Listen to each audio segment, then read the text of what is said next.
नमस्कार दोस्तों I am sure कि कल से लगातार आप शेफाली जरीवाला के बारे में सुन रहे होंगे। बताया जा रहा है कि कार्डियक अरेस्ट की वजह से अचानक से उनकी मृत्यु हो जाती है, लेकिन लोगों को शॉक तब लगता है जब ऐसे लोग जो फिटनेस को प्रमोट करते हैं, फॉर एग्जांपल शेफाली जरीवाला जो हेल्दी डाइट पर रहते हैं, तो उनकी जब मृत्यु होती है बिकॉज ऑफ कार्डियक अरेस्ट, तो काफ़ी ज़्यादा शौक लगता है कि जब लोग इतना फिट रह रहे हैं उसके बावजूद भी ऐसा कैसे हो सकता है।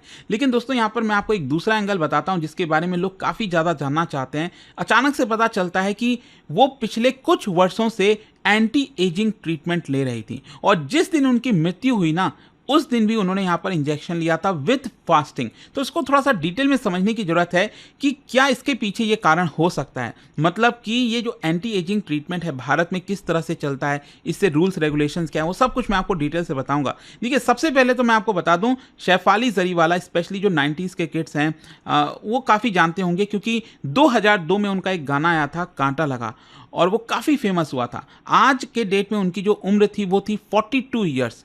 और यहाँ पर मैं आपको ये भी बता दूं कि कई सारे जो रियलिटी शोज़ होते हैं, बिग बॉस 13, उसमें भी उन्होंने पार्टिसिपेट किया था। उनकी जो शादी है वो पराग त्यागी से हुई थी और वो एक्चुअली जानी जाती थी for her fit lifestyle, yoga practice, और वो एपिलेप्सी के बारे में भी अवेयरनेस फैलाती थी। मतलब उनको खुद 15 साल से एपिलेप्सी था। तो यहाँ पर अब क्वेश्चन यही आता है कि एक तो ये टाइमलाइन क्या है, मतलब किस दिन क्या हुआ। देखिए, 27 जून की बात है, जस्ट परसों की बात है। सुबह बताया जा रहा है कि जब उनके घर में एक रिलीजियस मतलब पूजा थी और उसके लिए उन्होंने फास्टिंग रखा था, मतलब व्रत रखा था, कुछ खाई पी नहीं थी, और उसके बावजूद भी उन्होंने ये जो एंटी एजिंग इंजेक्शन है वो ले लिया। और यही कहीं ना कहीं एक बड़ा आपको समझना पड़ेगा, fasting plus anti ageing injection. और बताया जाता है कि कुछ समय के बाद ही आफ्टरनून तक जो है उनको काफ़ी डिस्कम्फर्ट होने लगा और वो कोलैप्स हो गई अपने मुंबई के घर पर।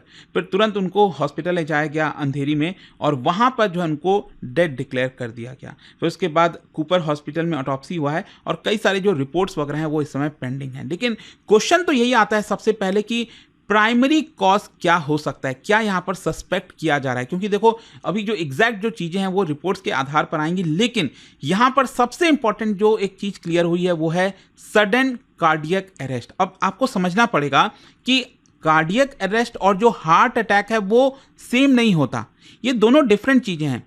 क्योंकि देखो क्या होता है ना, जो लोग हेल्दी लाइफस्टाइल नहीं जीते हैं, बहुत तला फला खाते हैं, तो उसकी वजह से उनके आर्टरी में इस तरह के ब्लॉकेज हो जाता है।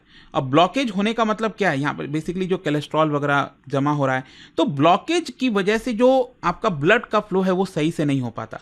अब ब्लड का फ्लो नहीं होगा तो ऑब्वियस सी बात है हार्ट अटैक आएगा। मतलब कि जो आपका ब्लड का फ्लो है वो आपके बॉडी के दूसरे पार्ट तक नहीं पहुँचेगा। ऑब्वियस सी बात है ब्रेन के लिए बहुत इंपॉर्टेंट है, तो स्टार्टिंग के कुछ मिनट्स में ब्रेन जो है वो आपका वहाँ तक ब्लड नहीं पहुँचता, फिर उसके बाद बॉडी के बाकी पार्ट्स में नहीं पहुँचता, बहुत दिक्कत हो जाती है, तो वो हार्ट अटैक होता है। लेकिन ये जो कार्डियक अरेस्ट है ना, यहाँ पर चीज़ें तो उसी तरह की होती हैं, लेकिन ये ब्लॉकेज की वजह से नहीं होता।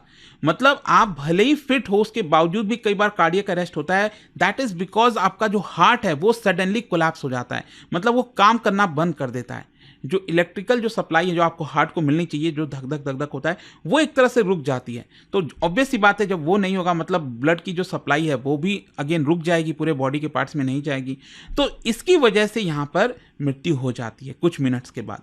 अब यहाँ पर एक और चीज़ समझना है कि यहाँ पर किसी भी प्रकार का जो फाउल प्ले है वो सामने नहीं आया कि कोई किसी ने मरवाया होगा या फिर कुछ, अभी तक ऐसी कोई चीज़ें सामने नहीं आई, तो इसको हटा दीजिए। और यहाँ पर टॉक्सिकोलॉजी और पैथोलॉजी जो टेस्ट है उससे रिलेटेड जो रिपोर्ट्स वगैरह हैं, कहीं ना कहीं उसके बाद जो है चीज़ें क्लियर और हो पाएंगी। लेकिन क्वेश्चन अब ये आता है कि ये जो कार्डियक अरेस्ट है वो कैसे हो सकता है, और इसके पीछे यहाँ पर एंटी एजिंग मेडिसिन के बारे में काफ़ी चर्चा हो रही है। ध्यान से समझिएगा, चर्चा हो रही है, मतलब ये नहीं है कि यही कारण हो सकता है। लेकिन देखो, आप रिपोर्ट्स के आधार पर बताया जा रहा है कि जो शेफाली हैं वो पिछले 5 से 8 वर्षों से एंटी एजिंग ट्रीटमेंट ले रही थी और जिस दिन उनकी मृत्यु हुई उस दिन भी उन्होंने कुछ इंजेक्शन लिया था, मे बी शायद विटामिन बूस्टर या फिर हार्मोन थेरेपी। क्योंकि एंटी एजिंग ट्रीटमेंट है क्या, देखो, it refers to basically broad range of medical, cosmetic, lifestyle intervention. आप अपने बॉडी में कई सारी चीज़ों में चेंजेस करते हो जिसकी वजह से जो आपकी उम्र है उसमें थोड़ा सा स्लो डाउन जैसा देखने को मिलता है। एक प्रकार से जो साइकोलॉजिकल इफेक्ट है एजिंग का वो थोड़ा सा कम हो जाता है। और ये जो ट्रीटमेंट है, ये कोशिश यही होती है इस ट्रीटमेंट के माध्यम से जो आपका अपीयरेंस है ना, जैसा आप दिख रहे हो, वो यूथफुल जैसा हो। एनर्जी, स्किन टेक्सचर, बहुत सारी चीज़ें जो हैं वो कहीं ना कहीं इंप्रूव करने की कोशिश की जाती है। लेकिन इसके लिए आपको काफ़ी कुछ ट्रीटमेंट लेना पड़ता है, क्योंकि देखो आप नेचुरल चीज़ों के साथ खिलवाड़ कर रहे हो। एक बहुत इंपॉर्टेंट है, जो एक नेचर में जो चीज़ें बनाई हैं उसको एक प्रकार से आप रोकने की कोशिश करो, तो उसके लिए आपको कुछ करना होगा। तो यहाँ पर आपको मेडिसिन ट्रीटमेंट लेना होता है। उसमें कई सारे तरह के ट्रीटमेंट होते हैं। एक तो जैसे हार्मोन रिप्लेसमेंट थेरेपी हो गया, ठीक है। दूसरा बोटॉक्स के बारे में आपने सुना होगा, तो वो भी चीज़ है। डर्मल फिलर्स हो गए, इस तरह की कई चीज़ें होती हैं। आईवी न्यूट्रिशन थेरेपीज़ हो गई। तो अलग अलग चीज़ें होती हैं एंटी एजिंग ट्रीटमेंट में, जो डॉक्टर्स हैं वो सजेस्ट करते हैं क्या करना चाहिए। लेकिन क्वेश्चन ये आता है कि क्या ये जो एंटी एजिंग ट्रीटमेंट है वो सेफ़ हैं? देखो, बेनिफिट्स तो मैंने आपको बताया। फॉर एग्जांपल, आपके शरीर में स्किन जो है, रिंकल्स वगैरह वो कम हो जाते हैं, पिगमेंटेशन कम हो जाता है, कॉन्फिडेंस आता है, अपीयरेंस क्योंकि बेटर हो जाती है।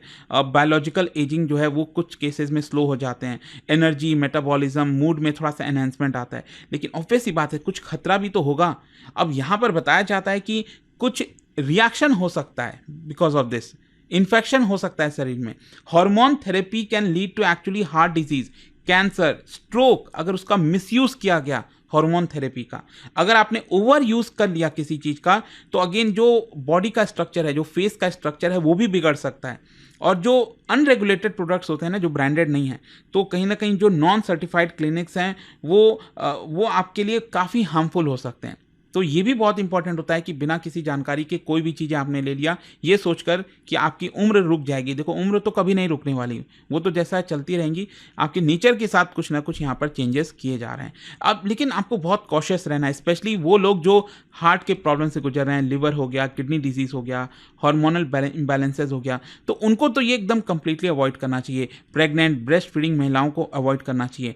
एलर्जीज जो हैं उनको अवॉइड करना चाहिए, क्योंकि इससे और एलर्जिकल चीज़ें हो जाती हैं, एलर्जीज हो जाती हैं। और जो लोग फास्टिंग से गुजर रहे हैं, सर्जरी, हैवी फिजिकल स्ट्रेस से गुजर रहे हैं, उनको भी इस तरह की चीज़ें अवॉइड करनी चाहिए। भारत में जहाँ तक सवाल है, तो देखो, इसको गवर्न किया जाता है by drugs and cosmetic act 1940 के तहत। और जो इंजेक्टेबल ट्रीटमेंट है वो क्वालिफाइड डॉक्टर से ही एडमिनिस्टर किया जा सकता है।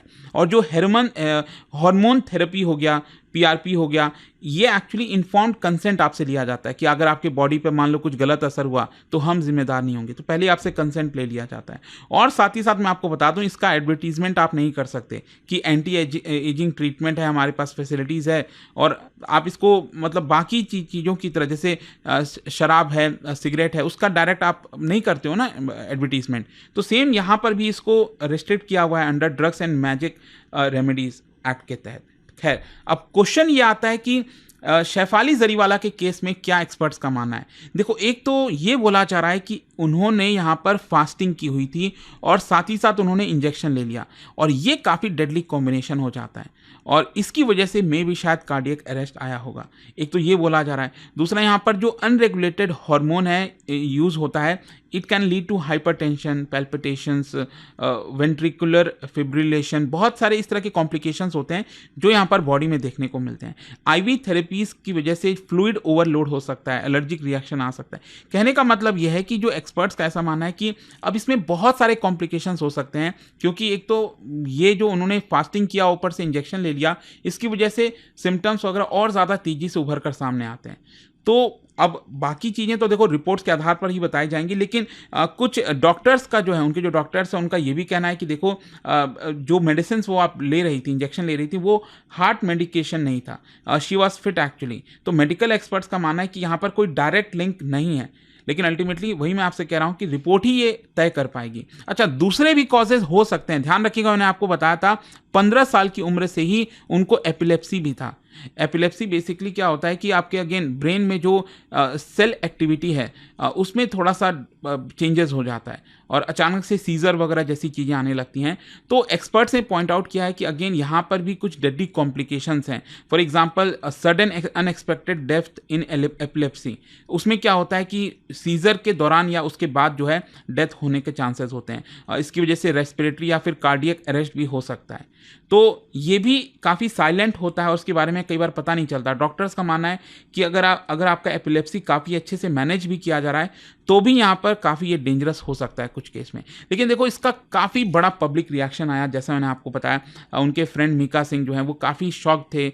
उनका कहना था कि she was full of life and health, और जो फैंस हैं वो कंसर्न्स रेस कर रहे हैं जिस तरह से अनरेगुलेटेड कॉस्मेटिक ट्रीटमेंट दिया जा रहा है, एपिलेप्सी अवेयरनेस जो है उसको लेकर फैलाने की बात कही जा रही है। अब मे भी हो सकता है कि शायद गवर्नमेंट और इसको टाइट करे, जो रेगुलेशंस है एंटी एजिंग ट्रीटमेंट को लेकर उसको और ज़्यादा टाइट किया जा सकता है। अल्टीमेटली कंक्लूजन ये निकलता है कि एंटी एजिंग ट्रीटमेंट अभी इसको लेकर इन्वेस्टिगेट किया जा रहा है कि क्या इसके पीछे का कारण था, लेकिन अल्टीमेटली जो टॉक्सिकोलॉजी रिपोर्ट है और जो फाइनल मेडिकल ओपिनियन है वो जब रिलीज की जाएगी तब आप कह सकते हैं। बट आई होप कि इस वीडियो के माध्यम से ये जो एंटी एजिंग मेडिसिन ट्रीटमेंट की बात कही जा रही थी वो एंगल आपको समझ में आया होगा। और जाने से पहले दोस्तों आप सबके लिए एक क्वेश्चन है।